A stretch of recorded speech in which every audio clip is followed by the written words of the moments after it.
2026 ജനുവരി മാസം 4-ാം തീയതി മുതൽക്ക് 10-ാം തീയതി വരെയുള്ള ഒരാഴ്ചത്തെ എല്ലാ രാശിക്കാർക്കും മേഷാദി എല്ലാ കൂറുകാർക്കും ഉള്ള സാമാന്യ ഫല നിരൂപണമാണ് ഇവിടെ നടത്തുന്നത്. അടുത്തത് മീനക്കൂറാണ്. പീസസ് എന്നാണ് ഇംഗ്ലീഷിൽ പറയുന്ന പേര്.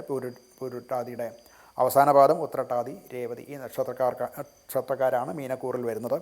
ഇവർക്ക് 10-ലാണ് സൂര്യ ബുധ ശുക്ര കുജ യോഗം വരുന്നത്. 4-ൽ വ്യാഴവും വരുന്നുണ്ട്. 12-ൽ രാഹുവുമാണ്. എന്നാൽ ശനി ലഗ്നത്തിലാണ്.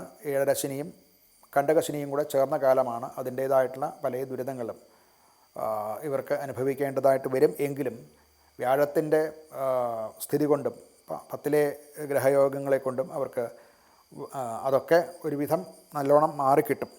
ജോലി സംബന്ധമായിട്ട് ഒരുപാട് അധ്വാനം ഇവർക്ക് ചെയ്യേണ്ട കാലം ആണ്. ഈ ശനിയുടെ അവസ്ഥ കൊണ്ട് കഠിനാധ്വാനം തന്നെ ചെയ്ത് വേണം ഡ്രൈവ് ചെയ്യാൻ വേണ്ടിയിട്ട്. പുതിയ ജോലിക്ക് നോക്കുന്നവർക്കും അതുപോലെ തന്നെ പദവികൾ നോക്കുന്നവർക്കും കുറച്ച് പരിഗണനയുമൊക്കെ ഉണ്ടാകാനും സാധ്യതയുണ്ട്. ധനപരമായിട്ട് മിതമായ ഒരു ലാഭം അഥവാ ക്യാഷ് ഇൻഫ്ലോ ഒക്കെ ഉണ്ടാകാം. വീട് സംബന്ധിച്ചും ഒക്കെയുള്ള ചില കാര്യങ്ങളിലും ചില മാറ്റങ്ങളുണ്ടാകാം. അത് കൊണ്ടുണ്ടാകുന്ന ചില ചിലവുകളും വന്നേക്കാവുന്നതാണ്.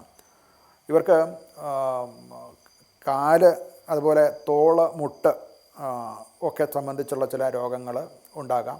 അങ്ങനെ രോഗമുള്ളവർക്ക് അത് കുറച്ചൊന്ന് കൂടുതലായിട്ട് ഉണ്ടാകുന്നതായിട്ട് മനസ്സിലാക്കാവുന്നതാണ്. കുടുംബപരമായിട്ട് അനുകൂലമാണ്. ഐക്യം മെച്ചപ്പെടും.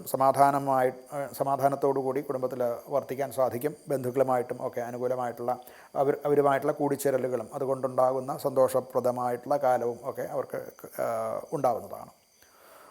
പരിഹാരമായിട്ട് ശനി ഗ്രഹത്തിനും സൂര്യനും ശാന്തി ഹോമങ്ങൾ ചെയ്യുന്നത് നല്ലതാണ്.